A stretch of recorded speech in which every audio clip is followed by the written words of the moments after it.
Hi friends, అందరికీ నమస్కారం. ఈరోజు ఎన్టీఆర్ భరోసా పింఛన్లకు సంబంధించిన గుడ్ న్యూస్ ఇన్ఫర్మేషన్ అయితే మీకు తీసుకురావడం జరిగింది. వీడియోని ఎక్కడ స్కిప్ చేయకుండా చివరి వరకు చూడండి.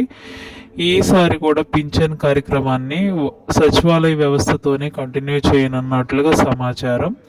కానీ సెప్టెంబర్ 1 ఆదివారం కావడంతో ఒకరోజు ముందే ఇవ్వాలని నిర్ణయించినట్లుగా తెలుస్తుంది. అలాగే ఎన్టీఆర్ భరోసా పింఛన్ల పంపిణీని 31నే లబ్ధిదారులకు పంపిణీ చేయనున్నట్లుగా సమాచారం అందించింది.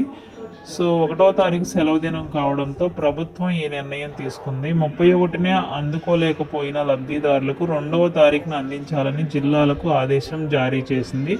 వీలైనంత వరకు 31ని 100% పంపిణీ పూర్తి చేయాలని స్పష్టం చేసింది. 30వ తేదీ నాటికే బ్యాంకుల్లో పింఛన్కు సంబంధించిన అమౌంట్ని జమ చేస్తామని, అదే రోజు విత్డ్రా చేసి 31వ తారీఖున అర్హులైన ప్రతి ఒక్కరికి పెన్షన్ ఇవ్వాలని ప్రభుత్వం నిర్ణయించినట్లుగా సమాచారం. మరెన్నో ఇంపార్టెంట్ అప్డేట్స్ కోసం మన ఛానల్ని ఫాలో అవ్వండి, లైక్ చేయండి, సబ్స్క్రైబ్ చేసుకోండి. Thank you.